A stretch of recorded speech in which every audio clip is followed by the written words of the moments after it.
കഴിഞ്ഞ ക്ലാസ്സിൽ നമ്മൾ representation of A vector, zero vector, equality of two vectors, ഇത്രയും കാര്യങ്ങളാണ് പറഞ്ഞത്. ഇനി അതിൽ വരുമ്പോ സീറോ വെക്ടർ പറഞ്ഞു. സാധാരണ നമ്പർ മാത്തമാറ്റിക്സിൽ സീറോ വളരെ ഇമ്പോർട്ടന്റ് ആണ്. അതുപോലെ തന്നെ ഇമ്പോർട്ടന്റ് ആണ് 1 എന്നുള്ളത്. സീറോ കഴിഞ്ഞാൽ നെക്സ്റ്റ് ഇമ്പോർട്ടന്റ് ആയിട്ട് വരുന്ന നമ്പർ 1 തന്നെയാണ്. പിന്നെ അവിടെ നിങ്ങളുടെ നമ്പർ ഏത് ഉണ്ടെങ്കിലും ഒന്നിനൊരു പ്രത്യേകത ഉണ്ട്. അതേപോലെ അതിന് തുല്യമായിട്ട് വെക്ടറിൽ വരുന്നതാണ് യൂണിറ്റ് വെക്ടർ. യൂണിറ്റ് വെക്ടർ എന്താ നോക്കാം. What is meant by unit vector? A vector whose magnitude is 1 unit. Magnitude 1 ആയിട്ടുള്ള വെക്ടറിനെയാണ്, 1 യൂണിറ്റ് ആയിട്ടുള്ള വെക്ടറിനെയാണ് യൂണിറ്റ് വെക്ടർ എന്ന് പറയുന്നത്. ഡയറക്ഷൻ എന്തായിക്കോട്ടെ, ഡയറക്ഷനിൽ യാതൊരു നിബന്ധനയില്ല. മാഗ്നിറ്റ്യൂഡ് 1 ആയാൽ മതി. മാഗ്നിറ്റ്യൂഡ് 1 യൂണിറ്റ് ആയിട്ടുള്ള വെക്ടറിനെയാണ് a vector whose magnitude is 1 unit is called a unit vector. അപ്പോ ഒരു പോയിന്റ്, ഈ പോയിന്റിനെ ഒറിജിൻ ആക്കി എടുത്തുകൊണ്ട് എത്ര യൂണിറ്റ് വെക്ടേഴ്സ് ഈ പോയിന്റ് എന്ന് വരയ്ക്കാം? How many unit vectors can we draw from a point as origin? നോക്കൂ, ഞാൻ ഒരു യൂണിറ്റിൽ ഒരു ലെങ്ത് വരച്ചു, ഒരു വെക്ടർ വരച്ചു. ഇതൊരു യൂണിറ്റ് വെക്ടർ ആണ്. ഇനി ഡയറക്ഷൻ ഇന്ന ഡയറക്ഷനിലേ പാടുള്ളൂ എന്ന് യാതൊരു കണ്ടീഷനും ഇല്ല, വ്യവസ്ഥയില്ല. അപ്പൊ നമുക്ക് ഇവിടുന്ന് അതേ ഇതിൽ തന്നെ ലെങ്ത്തിൽ പിന്നെ ഇങ്ങോട്ട് വരച്ചു, പിന്നെ അതേ ലെങ്ത്തിൽ ഇപ്പുറത്തേക്ക് വരച്ചു. ഇങ്ങനെ നോക്കുമ്പോ ഒരു പോയിന്റ് ഒറിജിൻ ആക്കി എടുത്തുകൊണ്ട് നമുക്ക് എത്ര യൂണിറ്റ് വെക്ടേഴ്സ് വരയ്ക്കാം? ഇൻഫൈനൈറ്റ് യൂണിറ്റ് വെക്ടേഴ്സ് വരയ്ക്കാം. ഇനി അതിലൊരു ചോദ്യം വരാം, ആർ ദേ സെയിം? എല്ലാത്തിന്റെയും മാഗ്നിറ്റ്യൂഡ് ഒക്കെ ഒന്ന് തന്നെയാണ്. Are they same? Vector same ആവണമെങ്കിൽ രണ്ട് കണ്ടീഷൻ ഉണ്ട്.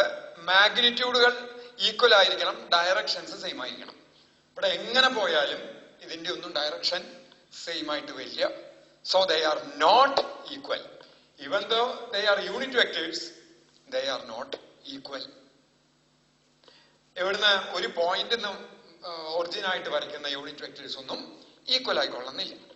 ഇനി ഡയറക്ഷൻ നിബന്ധന ഇല്ലാത്ത കാരണം ഏത് ഡയറക്ഷനിലും നമുക്കൊരു യൂണിറ്റ് വെക്ടർ വരയ്ക്കാം.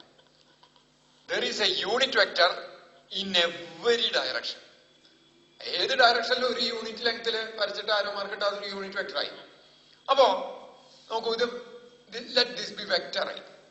വെക്ടർ എ എന്ന് പറയുമ്പോൾ എ എന്ന് പറയുന്നത് അതിന്റെ മാഗ്നിറ്റ്യൂഡ് ആയിരിക്കും. ഇത് വെക്ടർ എ. അപ്പൊ ഈ ഡയറക്ഷനിൽ ഞാൻ ഇവിടുന്ന് ഒറിജിനിൽ നിന്ന് സ്റ്റാർട്ട് ചെയ്ത് ഒരു യൂണിറ്റ് എടുത്തിട്ട് ഇങ്ങനെ വരച്ച this is A unit vector in the direction of vector A. This one. ഇപ്പൊ ഇതിന് O എന്ന് കൊടുത്തു നിൽക്കുക, ഈ പോയിന്റ് U എന്ന് കൊടുത്തു, A എന്ന് കൊടുത്തു വെച്ചാൽ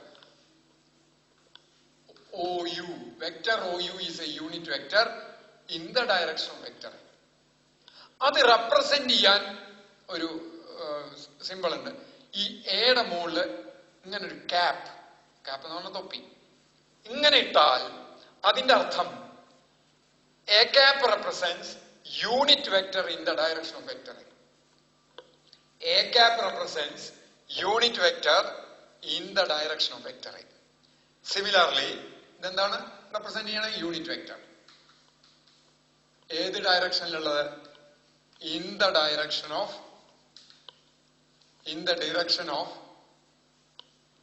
വെക്ടർ A. അതുപോലെ ബി ക്യാപ്പ് എന്ന് പറയുന്നത് unit vector in the direction of vector B. ബിയുടെ ഡയറക്ഷനിലുള്ള യൂണിറ്റ് വെക്ടറിനെയാണ് ബി ക്യാപ്പ് എന്ന് വിളിക്കുക. അപ്പൊ ആ റെപ്രസെന്റേഷൻ ഒന്ന് എപ്പോഴും ഓർത്ത് വെക്കണം. ക്യാപ്പ് ഇട്ട് കഴിഞ്ഞാൽ ദാറ്റ് റെപ്രസെന്റ്സ് യൂണിറ്റ് വെക്ടർ. അതങ്ങനെ നിൽക്കട്ടെ. ഇനി let there be to vectors. ഇത് വെക്ടർ എ, ഇവിടെ ഒരു വെക്ടർ ബി ഉണ്ട് നിൽക്കുക. അങ്ങനെ vector B, vector A, vector B. The question is, construct a parallelogram. Construct എന്ന് പറഞ്ഞാൽ നിർമ്മിക്കാം. A parallelogram with vector A and vector B as adjacent sides. Vector എനെയും വെക്ടർ ബിയെയും സമീപവശങ്ങളാക്കിക്കൊണ്ട് ഒരു പാരലോഗ്രം നിർമ്മിക്കുക. ഇതാണ് ക്വസ്റ്റ്യൻ. അതെങ്ങനെയാ നിർമ്മിക്കുക? എന്താ ഈ പാരലോഗ്രം? പാരലോഗ്രം എന്ന് പറഞ്ഞ അതിന്റെ 4 വശങ്ങൾ എന്തായിരിക്കും? വിപരീത വശങ്ങൾ, ഓപ്പോസിറ്റ് സൈഡ്സ് സെയിം ലെങ്തും ആയിരിക്കും, പാരലലും ആയിരിക്കും. ഓപ്പോസിറ്റ് സൈഡ്സ് സെയിം ലെങ്തും പാരലലും ആയാൽ അതിനെയാണ് പാരലോഗ്രം എന്ന് പറയുന്നത്. അപ്പോ ഇത് എ ആയി, ഇതിന്റെ അഡ്ജസന്റ് സൈഡ് വെക്ടർ എയും വെക്ടർ ബി ആയിട്ടാണ് ഉണ്ടാക്കുന്നത്. അപ്പോ ഇതിന്റെ രണ്ടിന്റെയും ഒറിജിൻ ഒന്നാക്കി കൊണ്ടുവന്നാൽ, ഇപ്പൊ എയില് നമുക്കൊരു പാരലോഗ്രം എന്ന് നിർമ്മിക്കാൻ തുടങ്ങാന്ന് വെച്ചാൽ എയിലേക്ക് ഇനി 3 സൈഡ്സ് കൂടി വരാനുണ്ട്. അതിൽ ഒരു സൈഡ് ബി ആക്കണം. അതായത് അപ്പൊ ബി എന്തായാലും ഇവിടെ വരണം എന്നുള്ള ഉറപ്പാണ്. അല്ലെങ്കിൽ ബി ഇവിടെയെങ്കിലും വരണം. വേണ്ടേ? ബി ഇവിടെ വരികയാണെങ്കിൽ, ഇവിടുന്ന് തുടങ്ങുന്ന വിധത്തിൽ വരയ്ക്കുകയാണെങ്കിൽ എന്ത് ചെയ്യാം? എങ്ങനെയാണ് ഇവിടുന്ന് തുടങ്ങുന്ന വിധത്തിൽ ബി വരയ്ക്കുക? എങ്ങനെയാണ് വരയ്ക്കുക? അവിടെ നമുക്ക് കഴിഞ്ഞ ക്ലാസ്സിൽ പറഞ്ഞ ഇക്വാലിറ്റി ഓഫ് 2 വെക്ടേഴ്സ്, ആ സ്വഭാവം, ഇക്വാലിറ്റി പ്രോപ്പർട്ടി ഉപയോഗിക്കാം. ഇതിന് പാരലൽ ആയിട്ട് ഇതേ ലെങ്ത്തിൽ വരയ്ക്കുന്നതൊക്കെ ഈ വെക്ടർ തന്നെയാണ്. അപ്പോ ഇവിടെ ഞാൻ ഇതേ ലെങ്ത്തിൽ ഇതിന് പാരലലായിട്ട് വരയ്ക്കുന്നു. ഇതിന് പാരലലായിട്ട് വരയ്ക്കാണ്. അപ്പൊ ഇത് വെക്ടർ ബി ആയിരിക്കും. ഇനി ഇതിന് പാരലലായിട്ട് എനിക്ക് ഇപ്പുറത്തും വരയ്ക്കാം. ഇതേ ലെങ്തില്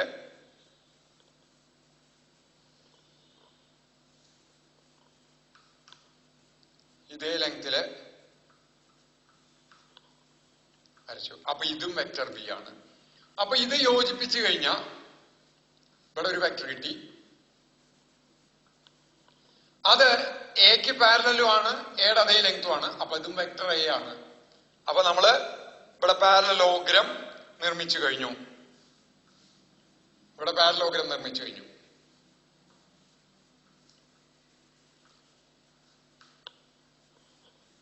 അങ്ങനെ നിർമ്മിച്ചു വന്ന് നമുക്ക് ഈ സൈഡ്സിന് ഓരോ പേര് കൊടുക്കാം.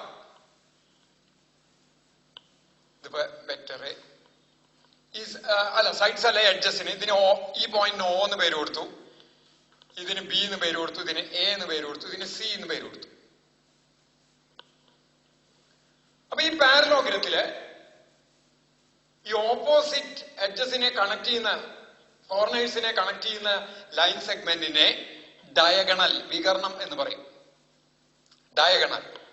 അപ്പൊ ഇവിടെ 2 ഡയഗണൽ വരയ്ക്കാം. ഞാൻ ഓയിൽ നിന്ന് സിയിലേക്ക് ഡയഗണൽ വരയ്ക്കാൻ.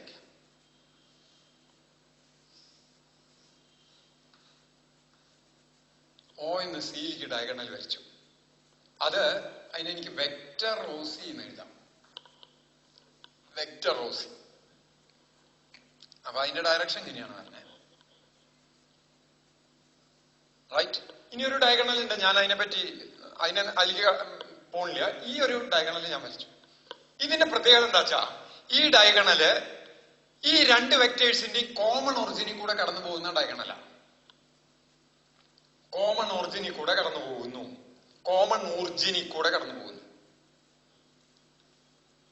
ഇനി ഇതിനെ പറ്റിയിട്ട് അപ്പൊ നമ്മൾ ഇനി ചെയ്യാൻ പോകുന്നത് എന്താ വെച്ചാ, വെക്ടർ എന്ന് പറയുന്ന സംഭവം നമ്മള് സൗകര്യത്തിന് വേണ്ടി കൺസ്ട്രക്ട് ഉണ്ടാക്കിയെടുക്കുന്ന ഒരു മാത്തമാറ്റിക്സ്. അതായത് ഡയറക്ഷനുള്ള ഫിസിക്കൽ ക്വാണ്ടിറ്റീസിനെ കാണിക്കാൻ വേണ്ടിയിട്ട് ഉണ്ടാക്കിയെടുക്കുന്ന അതിന്റെ ഒരു ആൾജിബ്ര ഉണ്ടാക്കിയെടുക്കുക ചെയ്യണേ.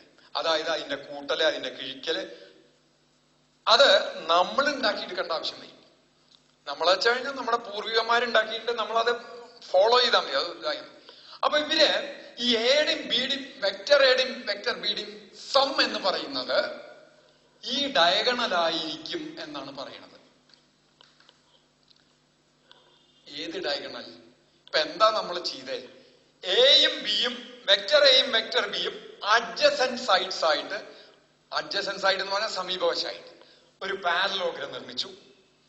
അങ്ങനെ പാരലോഗ്രം നിർമ്മിച്ചു കിട്ടിയാൽ ആ പാരലോഗ്രത്തിന്റെ കോമൺ ഒറിജിനിൽ കൂടെ പാസ് ചെയ്യുന്ന ഡയഗണൽ വിൽ ഗീവ്, അത് തരും the sum of the two vectors. ആ രണ്ട് വെക്ടേഴ്സിന്റെയും സം തരും. അത് എക്സ്പെരിമെന്റൽ ആയിട്ട് പ്രൂവ് ചെയ്തെന്ന് വെച്ചാൽ ഈ എക്കും ബിക്കും പകരം രണ്ട് ഫോഴ്സുകൾ എടുക്കാം. അങ്ങനെ ഓരോ ഫോഴ്സിനും ഓരോ മാഗ്നിറ്റ്യൂഡും ഉണ്ട്, ഡയറക്ഷനും ഉണ്ടെങ്കിൽ അതിന്റെ രണ്ടിന്റെ ഇഫക്റ്റീവ് ഫോഴ്സ് നമ്മൾ കാൽക്കുലേറ്റ് ചെയ്യുമ്പോൾ എക്സാക്ട് ഇങ്ങനെ വരുന്നത് കാണാം. ഇതിന്റെ ഡയഗണലിന്റെ ഡയറക്ഷൻ ആയിരിക്കും ആ സം വെക്ടറിന്റെ ഡയറക്ഷൻ, ഇഫക്റ്റീവ് ഫോഴ്സിന്റെ ഡയറക്ഷൻ. ആ രണ്ടിന്റെ മാഗ്നിറ്റ്യൂഡ് ആയിരിക്കും എഫക്റ്റീവ് ഫോഴ്സിന്റെ. ഈ വെക്ടർ എ പ്ലസ് വെക്ടർ ബിയുടെ മാഗ്നിറ്റ്യൂഡ് ആയിരിക്കും ആ ഫോഴ്സിന്റെ മാഗ്നിറ്റ്യൂഡ്, എഫക്റ്റീവ് ഫോഴ്സിന്റെ മാഗ്നിറ്റ്യൂഡ്. അതായത് ആ ഡയഗണലിന്റെ മാഗ്നിറ്റ്യൂഡ് ആയിരിക്കും എഫക്റ്റീവ് ഫോഴ്സിന്റെ മാഗ്നിറ്റ്യൂഡ്. അങ്ങനെ അത് എക്സ്പെരിമെന്റൽ ആയിട്ട് നമുക്ക് വെരിഫൈ ചെയ്യാനും പറ്റും. അപ്പോ ഇവിടെ എന്താ പറയണേ വെച്ചാൽ, അപ്പൊ നമ്മളിത് ഇതങ്ങോട്ട് എന്തായാൽ മതി. ഇതിനെ law of parallelogram of vector addition എന്ന് പറയും. Law of parallelogram of vector addition. Addition ചെയ്യാൻ വേണ്ടിയിട്ട് ഒരു പാരലോഗ്രം കൺസ്ട്രക്ട് ചെയ്ത് ഉണ്ടാക്കിയിട്ടുള്ള ഒരു നിയമം. അത് എല്ലാ കേസിലും വാലിഡ് ആവണ കാരണം അതൊരു നിയമമായിട്ട് മാറി.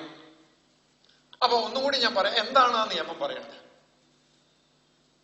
If two vectors can be represented as adjacent sides of a parallelogram, രണ്ട് വെക്ടേഴ്സിനെ പാരലലോഗ്രത്തിന്റെ adjacent sides ആയിട്ട് കാണിക്കാമെങ്കിൽ then the diagonal വികരണം passing through their common origin will give the sum of the two vectors. Vector ആണെങ്കിൽ അതിന്റെ മാഗ്നിറ്റ്യൂഡും ഡയറക്ഷനും ഉണ്ട്, both in magnitude and direction. ആ ഡയഗണലിന്റെ direction തന്നെയായിരിക്കും ആ some വെക്ടറിന്റെ direction.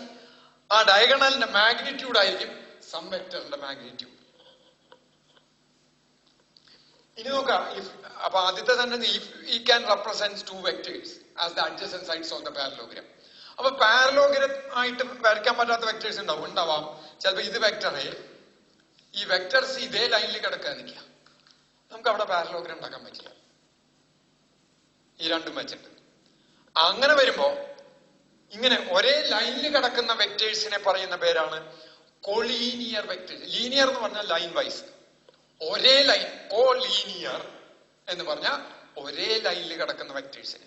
If two vectors lies in the same line, along the same line, that vectors are called collinear vectors.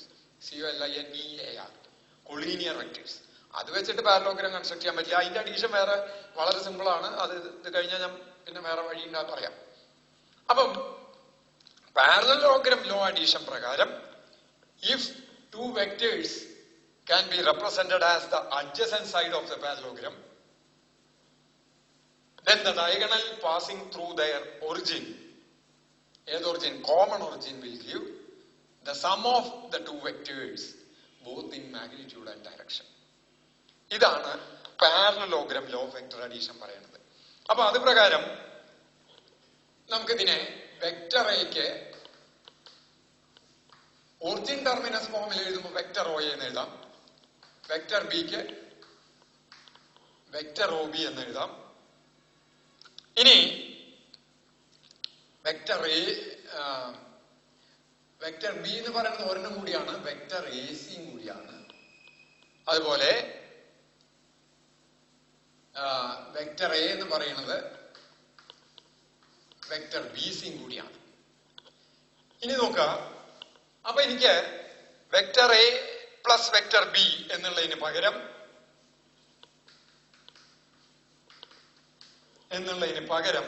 I can write vector O A plus vector A C എന്ന് എഴുതാം. തെറ്റില്ലല്ലോ. Vector O A plus vector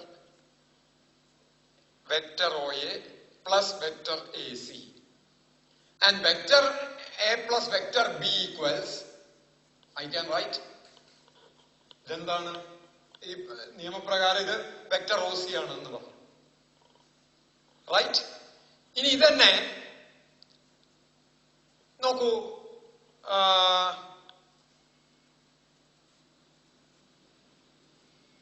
ഞാൻ അപ്പോ vector A plus vector B equals O vector OA plus vector AC equals vector OC. OC എന്ന് പറഞ്ഞാൽ എന്താണ്? Vector OC, the diagonal of the parallelogram. Vector OC എന്ന് പറഞ്ഞാൽ diagonal vector of the parallelogram. Diagonal vector of the parallelogram. അപ്പൊ ഞാൻ തൽക്കാലം ഇവിടെ നിർത്തുകയാണ്. ഇവിടുന്നാണ് അടുത്ത ക്ലാസ് നമ്മൾ സ്റ്റാർട്ട് ചെയ്യുക. ഇപ്പൊ 2 വെക്ടേഴ്സ് ആഡ് ചെയ്യാനുള്ള വഴിയാണ് ഇപ്പൊ പറഞ്ഞത്. ഇന്നത്തെ ക്ലാസ്സിൽ നമ്മൾ യൂണിറ്റ് വെക്ടർ പറഞ്ഞു,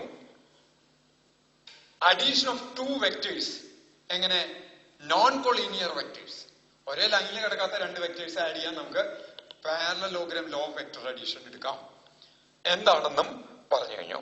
തൽക്കാലത്തെ ക്ലാസ് ഇവിടെ നിൽക്കുന്നു. അടുത്ത ക്ലാസ് ഇവിടുന്ന് നമ്മൾ കണ്ടിന്യൂ ചെയ്യും.